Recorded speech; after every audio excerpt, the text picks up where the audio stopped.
Buenos días, buenas tardes o buenas noches, depende del lugar que tú te encuentres en el mundo.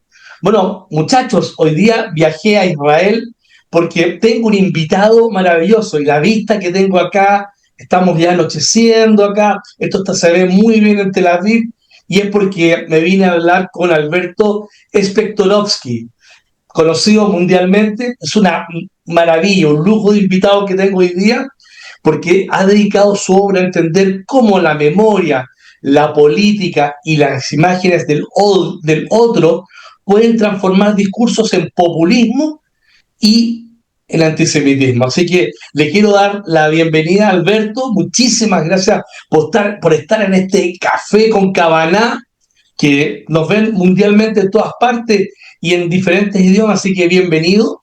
Muchas gracias, Alberto.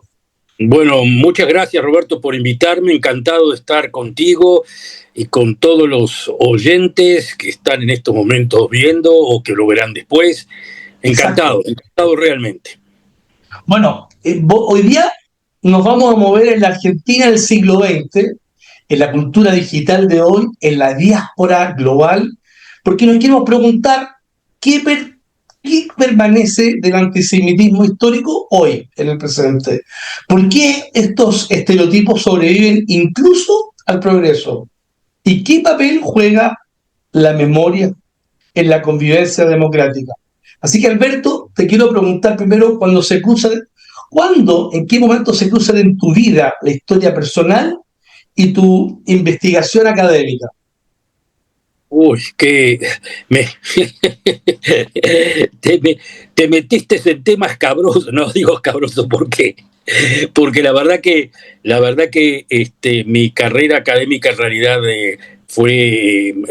todo se dio con muchísima casualidad. No era una propuesta, una proposición o una intención mía, seguir la carrera académica. Para serte sincero, lo que yo soñaba era jugar al fútbol profesionalmente. Así que, o sea, Mira, podés decir que estás ante un futbolista fracasado, que después se dedicó a la academia. No, lo que quiero decir es de que luego de mi vida, de ir a vivir a Israel y de empezar a estudiar en la universidad, yo no pensaba en mi trabajo académico, pero se fue dando, y la verdad que lo que me enganchó tanto fueron dos profesores fundamentalmente. Uno que se llamaba, lamentablemente fallecido los dos, Yaron Ezrahi, y el otro, el gran profesor Zeev Sterner, que me apadrinó prácticamente. Con él hice mi doctorado, con él seguí la carrera, a él prácticamente, con sus libros y sus tesis con respecto al fascismo, tanto en Francia como en tono universal. Yo fui prácticamente, trabajé sobre eso. Después obviamente le agregué muchísimas cosas más, pero yo creo que si no me hubiese encontrado con estos dos profesores, no hubiese seguido la carrera académica. No era algo que me atraía, la verdad. Después, con ellos mismos, como me apasionó el tema de Sraji era más bien el tema de la democracia, ciencia y democracia, en fin, temas así. Evidentemente que lo que me atraía, sin saberlo, era la teoría política. Y luego, cuando entré con Sternal a entender lo que él hablaba sobre el fascismo, ahí me apasioné. Realmente me sacó, me sacó completamente de mi estado natural, y empecé a estudiar eso porque era un tema apasionante. Y esa es quizás lo bueno y la desgracia del asunto. ¿Por qué el fascismo es tan apasionante? Es tremendo, pues es malo, tremendamente malo, pero muy apasionante. Y eso explica también por qué conquistó a tantos corazones, no solamente en Italia y en Alemania, sino en el mundo. Es decir, ese es y no confundir, no al fascismo con el autoritarismo, con gobiernos no, no, no. militares. El fascismo que nació, digamos, ideológicamente, con ideas, con una estética determinada, en ese momento fue tremendamente, digamos, fue solamente pasión. Y uno se pregunta por qué. Y yo me lo preguntaba también a mí mismo por qué me interesaba tanto. Y me daba un poco de miedo a mí mismo, porque obviamente ninguno de nosotros somos fascistas, ni queremos serlo, pero si queremos estudiar el fenómeno en su realidad y si lo queremos entender, no cabe más remedio que profundizar, no solamente en los actos que hicieron, pero también en su ideología, en la filosofía que había detrás, en por qué en ese momento fue tan convincente, por qué, más que eso todavía, por qué grandes socialistas en el mundo se sintieron atraídos por el fascismo. Y entonces ahí, bueno, con Sternal empezamos eso, después nos encontramos con otros grandes profesores sobre el tema, con Stanley Payne, con James Gregor, eso ya en los Estados Unidos, y con el tiempo fuimos desarrollando. Yo después obviamente me fui abriendo, aunque no abriendo del todo del tema, porque mi último libro tiene que ver con la revolución conservadora, y la pregunta es, como que se dice, si hay un posfascismo intelectual.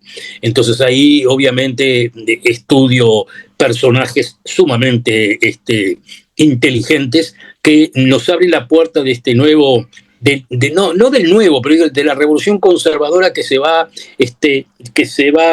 transformando en el correr del siglo XX, pero que todavía está acá. Son todos esos valores. Hoy en día quizás no se puede hablar de fascismo, pero sí se puede hablar de que esos elementos de la revolución conservadora están ahí.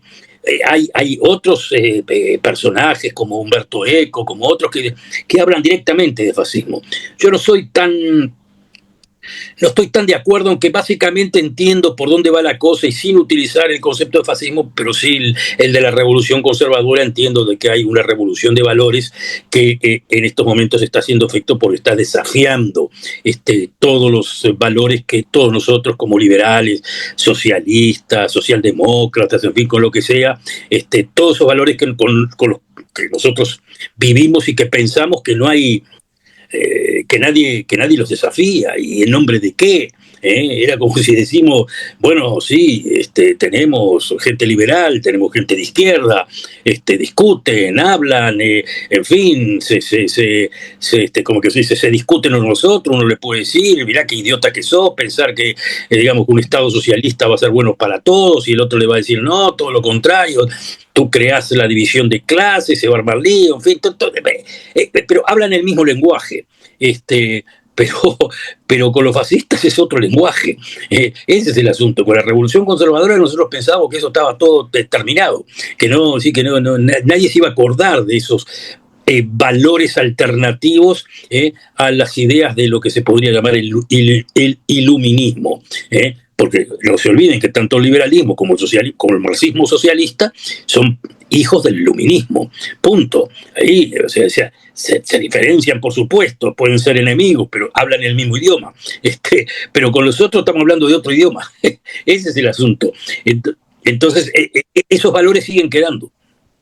Interesantísimo. Ahora hablando de libros, me quiero meter en un libro, Los orígenes de la revolución de la derecha en la Argentina, donde tú conversas de que la ideología nace primero, el poder después. Estamos hablando de nacionalismo de derecha con raíces europeas, pero más un antiimperialismo local. Y entonces aquí la política como traducción del miedo y la identidad.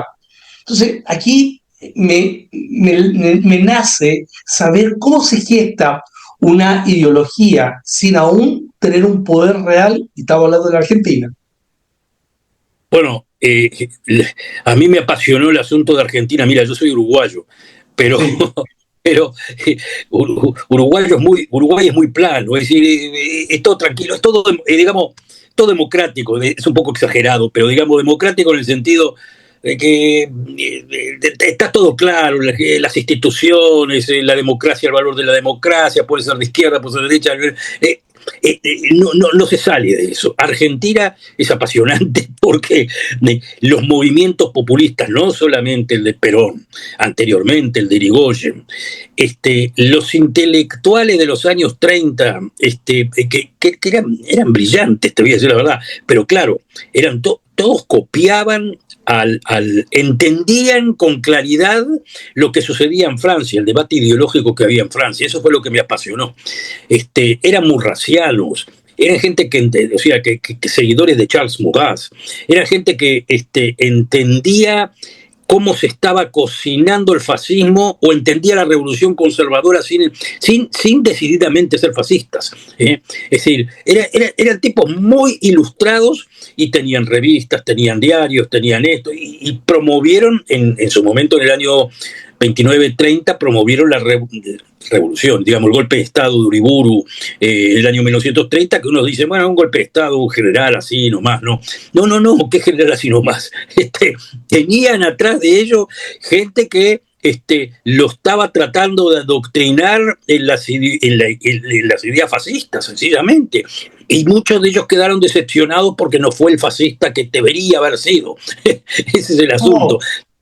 Siempre pasa con eso con Argentina, siempre era como diciendo, tendría que haber, no lo impulsamos suficiente. Estaba el famoso poeta Leopoldo Lugones, eran toda gente apasionada, no le voy a decir con el fascismo neto, aunque sabían del fascismo, pero con un nacionalismo más radical, más identitario, muy antiliberal, eran muy críticos de todo lo que eran críticos también los nacionalistas franceses, que era con, digamos, el Estado liberal, o si quiere llamarlo el Estado democrático, el concepto de democracia popular, si se quiere llamar así, era muy crítico de todos estos eran jerárquicos, y con el tiempo estos jerárquicos empezaron a entender lo mismo que entendió el fascismo, que jerarquía, pero que hay que incluir al pueblo dentro de esa jerarquía.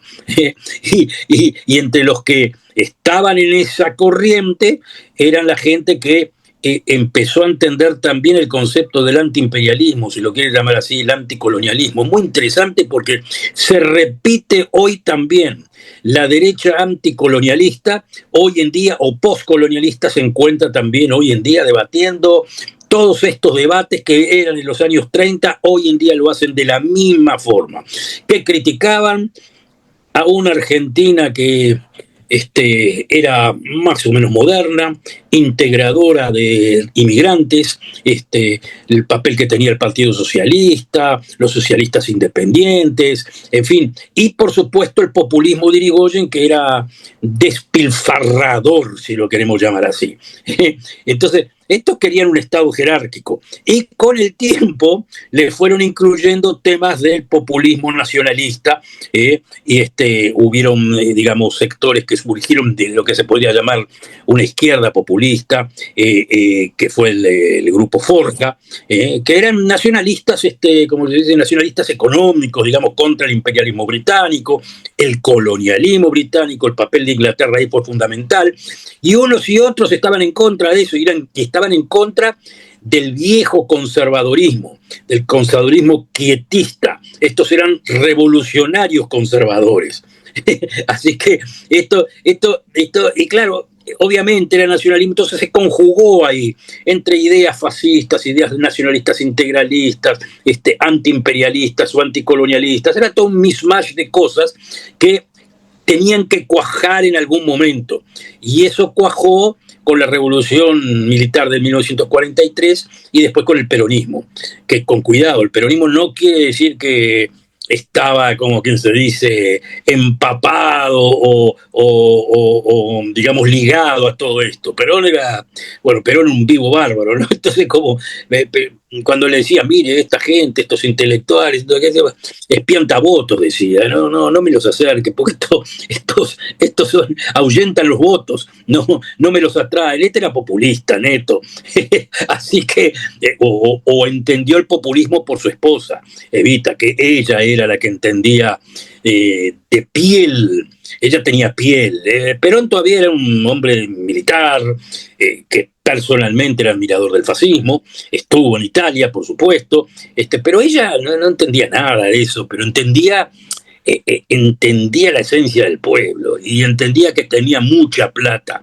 Entonces, lo que se da en la Argentina algunos le quieren llamar un poco populismo fascista, no esto, lo otro, no importa. Lo que pasa es que tenían mucha plata y hacían algo que el fascismo no hacía, que era distribuir, hacía troche y moche, como se diría. Vamos, a ver, ¿quién necesita qué? Y había plata de aquí hasta no sé, país muy, muy rico. Y entonces lo que hicieron fue incluir a la clase obrera, si lo quieren llamar así, comprar la lealtad de la clase obrera, pero acá había beneficios muy claros. O sea, la gente no salía sin nada, salía con algo, o sea, con horas de trabajo ordenadas, con esto, con lo otro, cosas que en el fascismo eso no existía, en el fascismo práctico. O sea que estos podrían ser admiradores del fascismo, pero lo que hacían era, sí, un fascismo, pero digamos, popular A la para la gente. Argentina. A lo Argentina, sí, todo es a la Argentina. Es decir, yo la verdad que me encontré con muchísima de esta gente que eran, en los momentos que yo escribí el libro, yo los veía, o sea, te ibas al Café Tortori y los encontrabas ahí a los nacionalistas estos, muchos de ellos antisemitas, como yo los llamaba, antisemitas light. Eran antisemitas, pero bueno, pero sí, pero no, que el judío, que no el judío, no tenían una gran cosa desarrollada, y obviamente que después de la Segunda Guerra Mundial era muy difícil decirlo directamente. Así que quedaba ahí la cosa. Pero sin ninguna duda eran tendencias ideológicas, intelectuales también muy importantes y muy... eso, como te digo, eso en Uruguay no existía. Y no creo que existía en casi ningún otro país de América Latina. Quizás en Chile un poco los nazis, ¿no? Los nazis chilenos. Sí, exacto. Pero era un grupo medio limitado. En Brasil sí, un poco más, los integralistas. Pero básicamente Argentina era, ¿cómo te puedo decir? La discusión europea en Argentina, era Europa. Así, vamos a hablarlo claro, era Europa. Que fueron agregando temas de autenticidad popular que son los temas que están en boga hoy en día, como repetido. El autenticismo, el indigenismo, lo que sé lo que, algo inventado ahí que nadie entendía lo que, porque ya indígenas no quedaban, no se sabía quién era, entonces andaban buscando, no, bueno, las raíces hispánicas o las raíces argentinas, así no se podía decir qué era lo que era exactamente, pero básicamente era una copia del debate tirado de los pelos de Europa para Argentina, que era lo más europeo que se podía hablar en América Latina, ¿no? Obviamente que si uno dice Europa en América Latina, Argentina es el number one, eso lo que había. Absoluto. Sí, ¿qué paralelos ves hoy día con Europa o Medio Oriente en esta actualidad de lo que escribiste en este libro del 2003 y con todos estos modelos que tú nos estás contando? A ver, espera, no sé si entendí bien la pregunta. Con respecto al Medio ¿Existen Oriente, paralelos, o sea, líneas de que tú estás viendo que se están uniendo hoy día y se están traduciendo en actividades de lo que estaba pasando en la Argentina en ese momento con la Europa o el Medio Oriente en la actualidad? ¿Hay patrones que se están copiando? ¿Hay patrones que estamos viendo en otros lugares, por ejemplo, Europa? a ver, vamos a hablarlo así, vamos a ponerlo así. No, de cosas de Argentina hoy en todo este debate, no, por lo menos no lo pensé, no lo veo, no sabría por dónde agarrarlo eso, pero sí, la discusión que se está dando en Europa y Sí. Estados Unidos, sí, no. El problema de hoy en Gaza, vamos a ponerlo así, el problema del Medio Oriente hoy, no de todo el Medio Oriente, de este Medio Oriente chiquito que vemos acá en Gaza, Gaza-Israel, es como decir, estamos enfrente de estamos enfrente de un conflicto barrial, vamos a hablarlo así, un conflicto barrial, un conflicto tribal, si lo queremos llamar así, que se transformó en un problema de conciencia para toda Europa y para muchos sectores de los Estados Unidos. Es decir, no cabe ninguna duda que esto es un conflicto, se podría llamar casi como un conflicto mundial. Mundial a nivel muy, digamos, ideológico, de luchas sociales, o sea, a nadie, o sea, vamos a ponerlo, estos jóvenes que salen a la calle en Europa, en los Estados Unidos, inclusive en América Latina, no saben ni de lo que están hablando, no saben ni dónde está Gaza, no saben ni de qué río, ni de qué mar, ni decir, después que cuando ya les dijeron eso, habrán salido a buscar en internet, ahí en Wikipedia, a ver de qué se trata, quiénes son estos, quién contra quién, pero no tienen ni idea de nada. Pero esto es algo que los tocó inmensamente. Es como decir,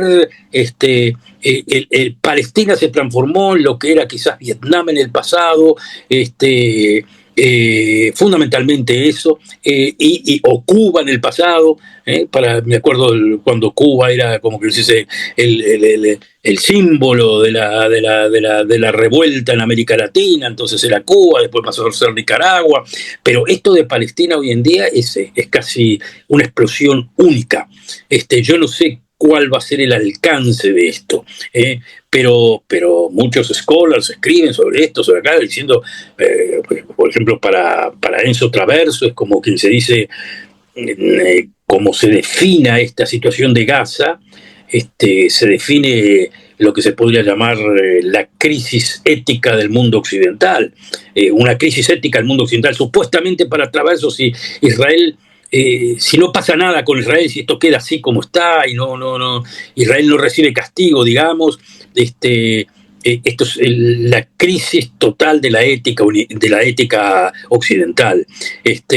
Y yo creo que, bueno, obviamente que no estoy de acuerdo con eso, pero ya se lo contestaron desde varios lugares, como diciendo, inclusive el canciller alemán, ¿no? Como diciendo, Israel nos hace a nosotros, los europeos, el trabajo sucio. Y lo que se está dando hoy en día, paradójicamente, es algo que es, a mí no me causa ninguna simpatía, por decir la verdad, pero es la verdad, de que la izquierda, si lo que podría llamar así, la izquierda se ha vuelto, ya no es la vieja izquierda marxista, es una izquierda postcolonial, que es inclusive, hasta podría decir, postmarxista, más cercana al fascismo que al marxismo, diría yo.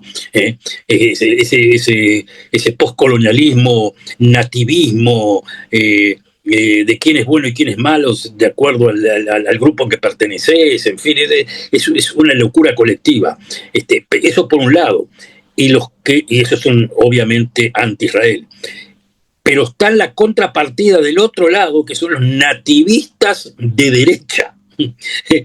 Que esos son los movimientos, sí, esos son los movimientos populistas en Europa, nativistas de derecha. Es como diciendo, es decir, vos querés defender al nativismo islámico, digamos, ponerlo así, o yo qué sé, a la tribu esta, yo defiendo a la tribu blanca, pero los dos defendemos a tribus, como diciendo, a mí no me entran más con el asunto que soy racista.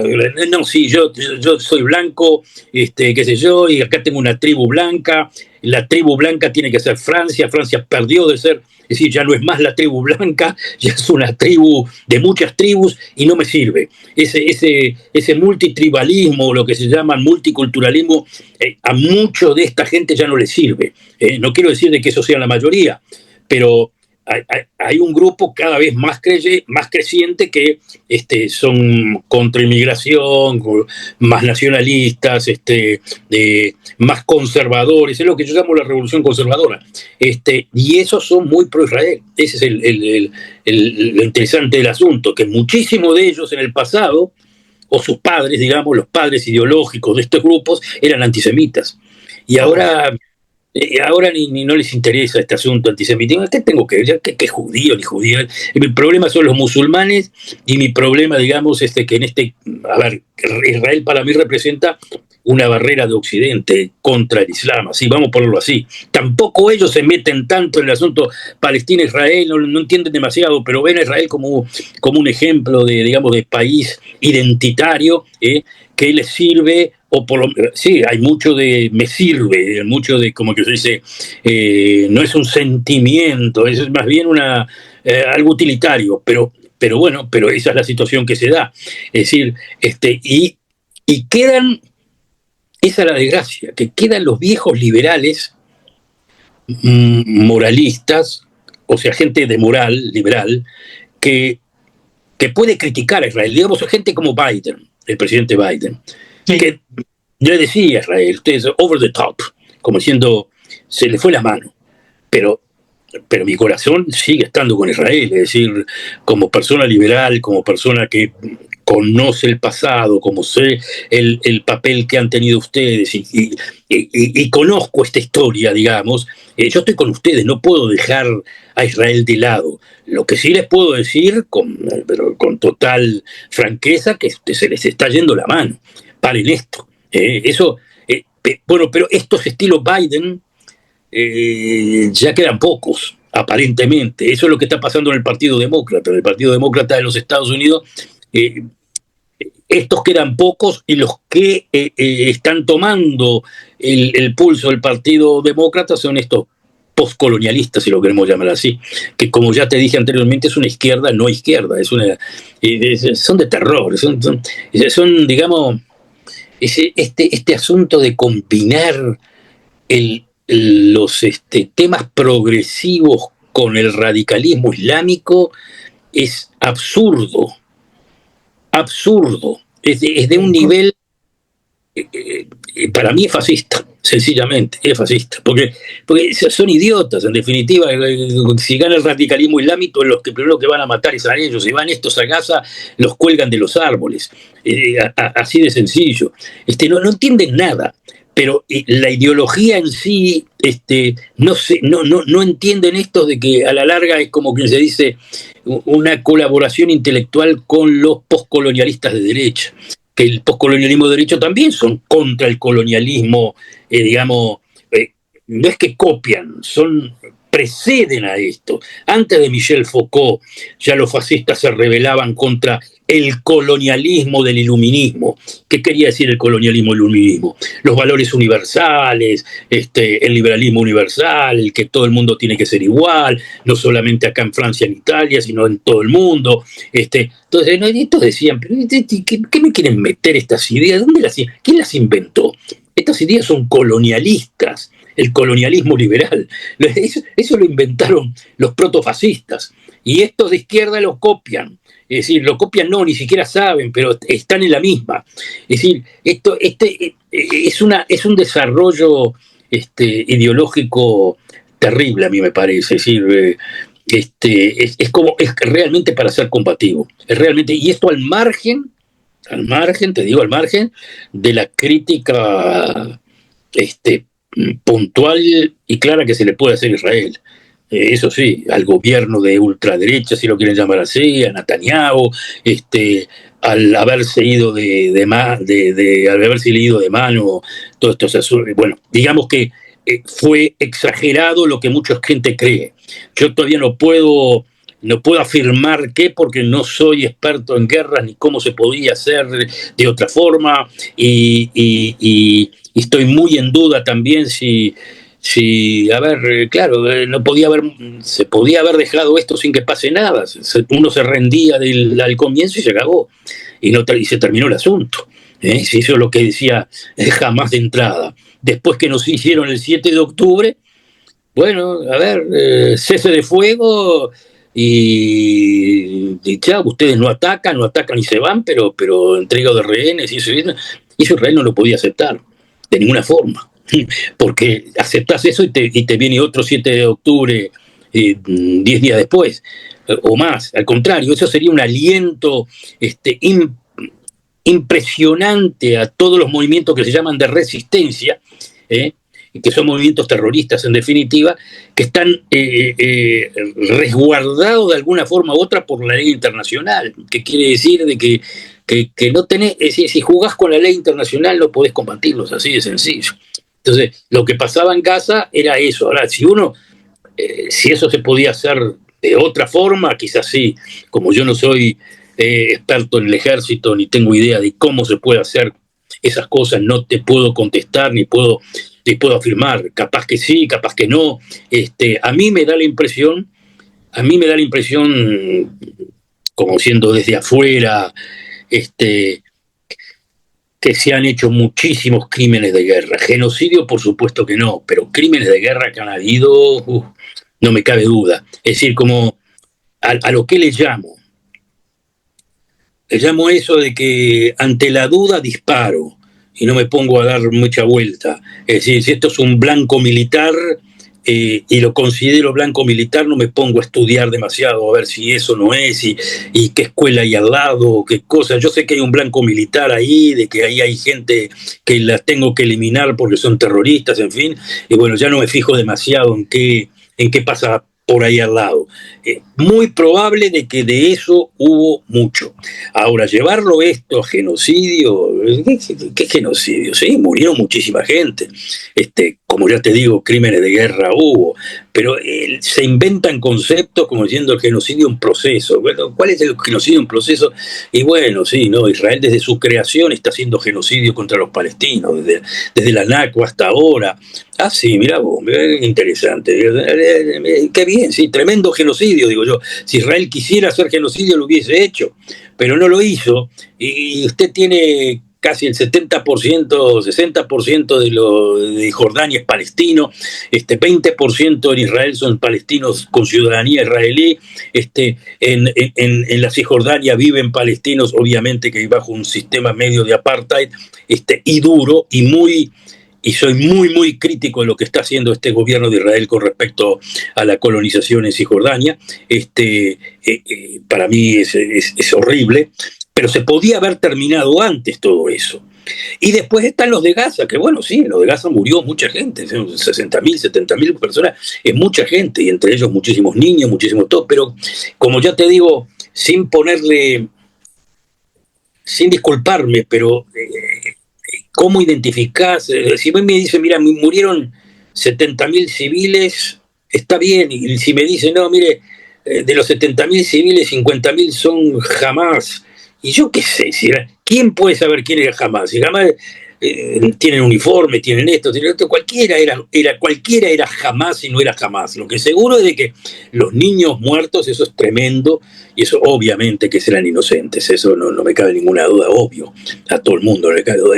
Eso fue demasiado, fue demasiado peso. Es decir, esto es un duro golpe, yo no digo, sí, ético para Israel mismo, digamos.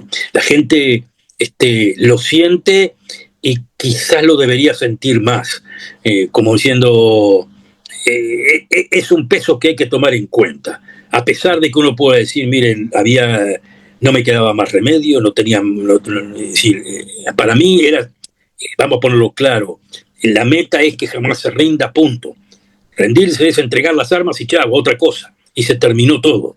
Ese es el asunto. Por eso no es genocidio. Entregar las armas, se termina esto, hasta el contrario, te damos salvoconductos para irte a donde quieras, no hay problema. ¿Y qué pasaría en Gaza? Y bueno, y de ahí empezaría algo muy duro, no es como que se dice de la noche a la mañana, pero si nosotros pensamos en el Gaza de futuro, mismo ahora, con todo el plan de Trump, que parece una locura, pero no es tan locura, va a haber inversiones de acá hasta que te aburras. Plata no va a faltar.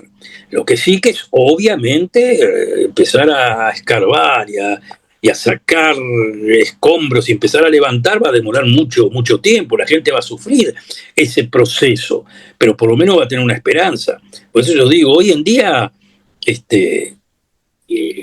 lo que se logró, lo que Israel logró fue, en definitiva, de que todos los países árabes, sin lugar a duda, con Estados Unidos, todos quieren que se desarme jamás, punto.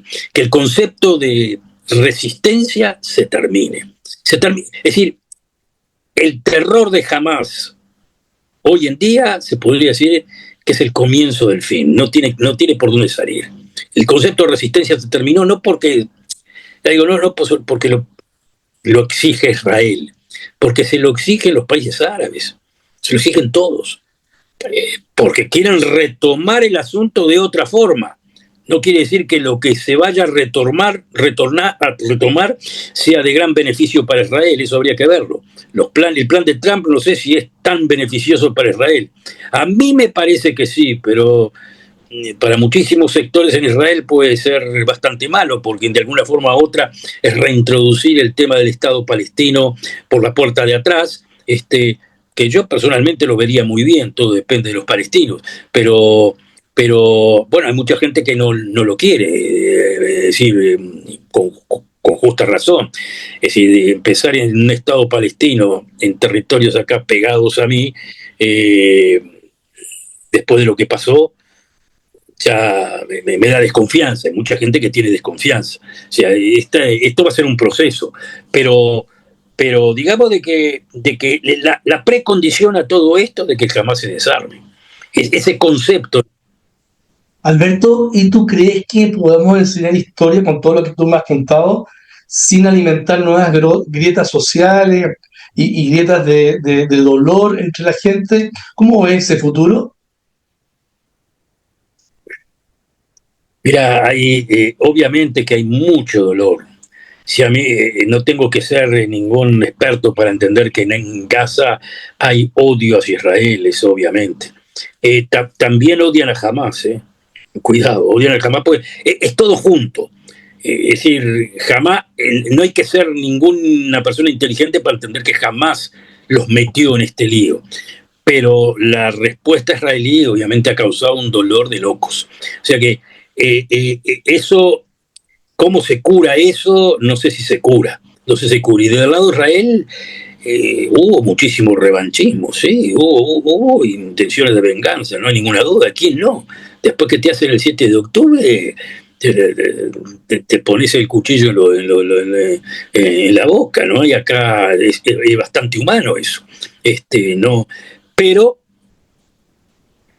yo, como que se dice, desde los escombros le veo esperanza. ¿Por qué le veo esperanza? Porque la vida es más fuerte y no queda otra solución. O sea, como ya les digo, jamás no tiene opciones militares, punto. Y la resistencia sin opción militar, o sea, sin terrorismo, es como nada. Entonces, que reorganice la zona de vuelta, en fin, junto con los turcos, junto con los cataríes. Yo creo que de alguna forma u otra lo que quieren hacer es meter a Hamas como una unidad dentro del ejército turco, en fin, una cosa así. Me imagino, no sé, digo, cualquier fórmula que le permita jamás seguir teniendo armas, pero no ya independiente, en fin, una cosa, algo de eso va a ser. ¿eh? Y si no se da así, obviamente que lo que le está diciendo Trump es clarísimo. Se desarman o te destrozo. Y te destrozo quiere decir Israel te destroza, porque él no va a mover un dedo. Así que, pero por el otro lado, es tanta la presión de Trump y tanto el deseo de Trump, y si lo quiere llamar así, de sus secuaces, es decir, sus secuaces económicos. Todos quieren un arreglo económico, todos quieren transformar esta zona en una zona, yo qué sé, hacerla Valparaíso, se quieren llamar así. Que todos quieren hacer eso, y aparte, obviamente, no solamente Gaza, es decir, el canal de conexión de Arabia Saudita con Israel, con la India, en fin, todo eso, ellos lo ven en gran escala, lo ven a nivel económico y a nivel geopolítico.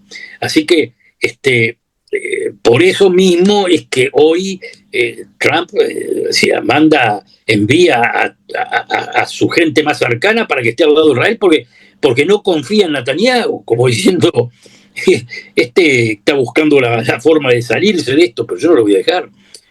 Y al tiempo le habla a Qatar y le habla a Turquía que tomen a Hamas de las orejas, así. Los ponen ahí en el asiento de los acusados y lo desarman sí o sí. Es decir, por ahora yo lo veo por ese camino y tengo un poquito de optimismo de que eso se dé.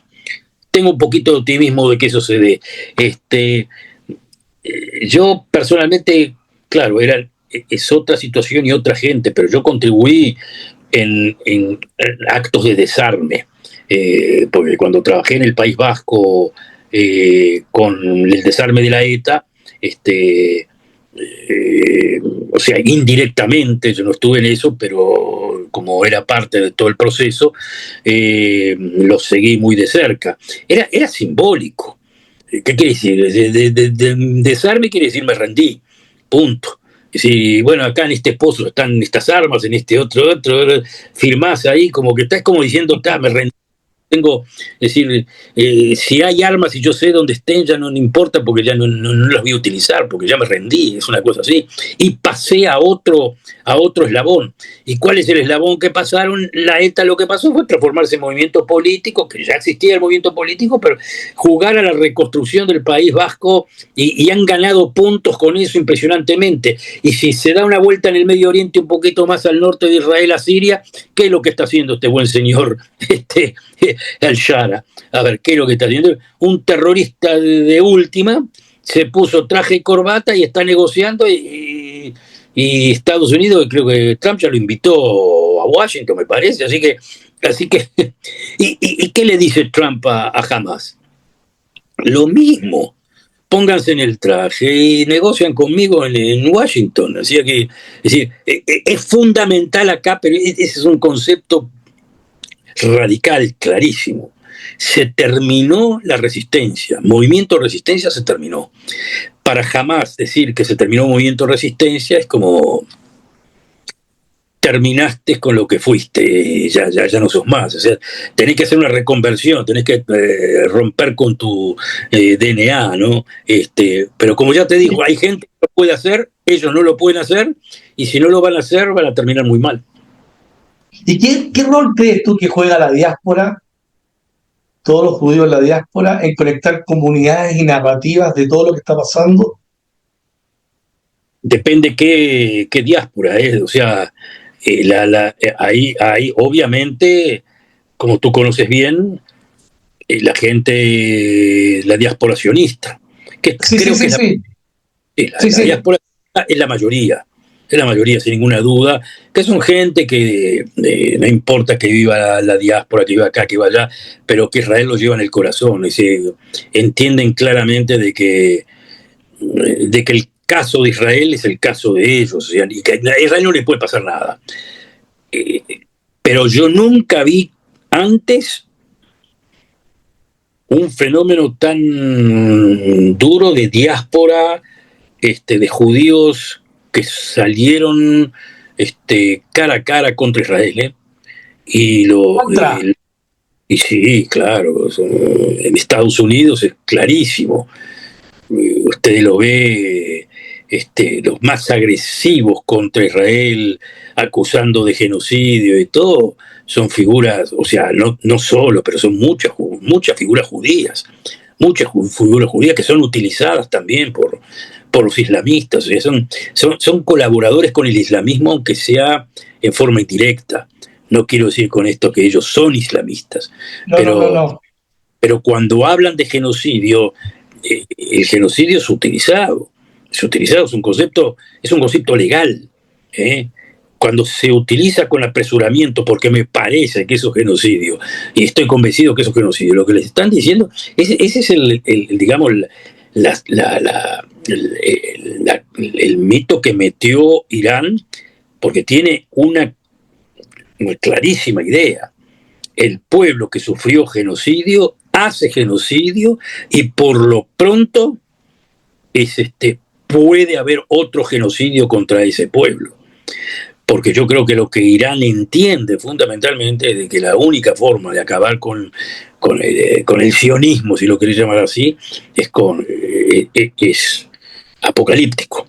No les queda otra, porque intentaron, digamos, con el bordeo de fuego, en fin, entonces no va más. Lo que Israel hizo después del 7 de octubre es levantar la apuesta.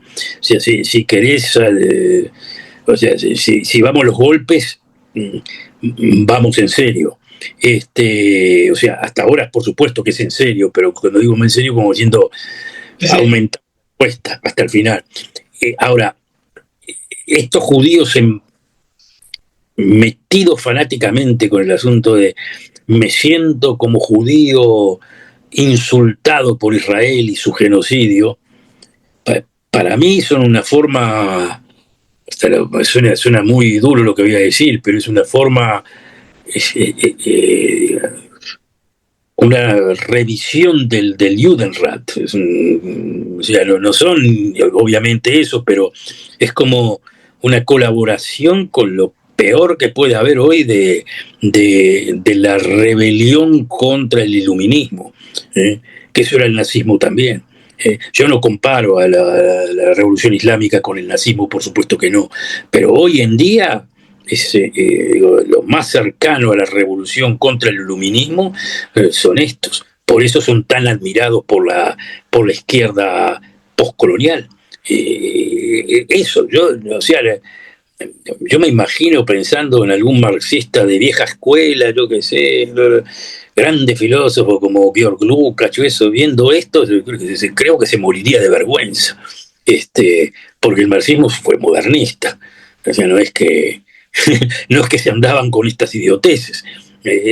Podrían ser antiimperialistas, bueno, colaborar con esto en contra de Estados Unidos, todo eso sí, pero básicamente eran modernistas, eran gente que tenía otra clase de valores. Verlos a estos judíos colaborando, y repito, indirectamente, no es que ellos quieran hacerlo, pero no darse cuenta de pueden perfectamente callarse la boca y decir no apoyo a Israel, pero hacerlo de la forma, ya les digo, eso para mí es un Judenrat moderno. Alberto, ya ha pasado el tiempo, hemos conversado de muchísimas cosas, nos hemos entretenido muchísimo. Déjame hacerte una última pregunta, y si pudieras dejar una advertencia hacia al futuro sobre el antisemitismo, ¿cuál sería? ¿Sobre el futuro del antisemitismo? Sí. Sí, no, bueno, o sea, no es una cuestión, no es futuro, es presente.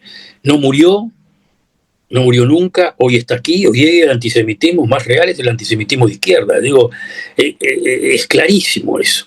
Pero es tan obvio, porque fíjese, ¿qué quiere decir antisemitismo de izquierda? Es como que antes era el judío y ahora es el Estado judío. Siempre alguno tiene... Es decir, el judío sería el responsable de todos los desastres del mundo. Ahora es el Estado judío el responsable de todos los estados del mundo. Nuevamente, yo conozco muchísima gente de Human Rights que trabaja sobre los crímenes en Siria, sobre los crímenes en Yemen, y también sobre los crímenes de Israel. Y también. Y acusan a Israel.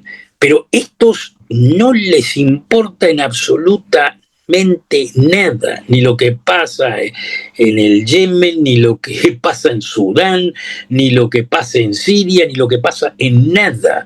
Lo único que les interesa son los crímenes de Israel. Ni siquiera salieron, antes de que empiece el ataque de Israel, ni siquiera condenaron el acto de Hamás. Era como que, nuevamente, el acto de Hamás es un acto legítimo de resistencia. ¿Ah, sí? Ah, bueno. Vamos a ponerle el título a esta gente: enemigos. Sencillamente, no hay lo que hablar. ¿Quieren jugar al enemigo? Jugamos al enemigo. A mí me gustaba mucho este otro estúpido, Gianni Battimo. Murió hace tiempo ya, pero antes había escrito, el filósofo italiano, no solamente que le quería disparar a sionistas, sino que hablaba de como que por qué no hay brigadas internacionales que vayan a Gaza a luchar. Yo oí eso, lo leía, así me reía. ¿Qué brigadas internacionales? Estos WOC no son brigada de nada.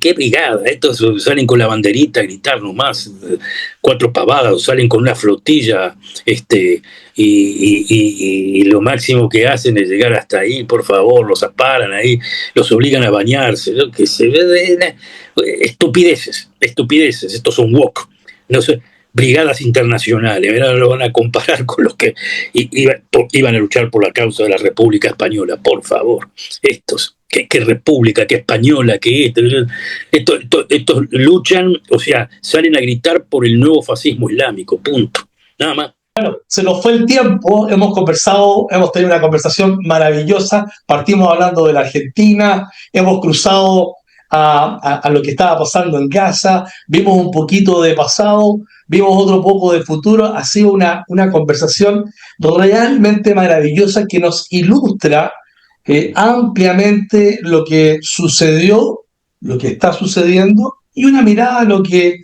eventualmente puede suceder. Alberto, maravilloso, muchísimas gracias por estar hoy día en un café con Cabaná. Bueno, y a toda la gente que nos está mirando, suscríbanse al canal, tenemos muchos programas de tan buena calidad como este. Y bueno, Alberto, decirte que muchísimas gracias y nos vemos en un próximo Café con Cabaná. Hasta luego, Alberto. Muchísimas gracias a ti, Roberto, y un placer haber estado contigo y con todos los oyentes, por supuesto.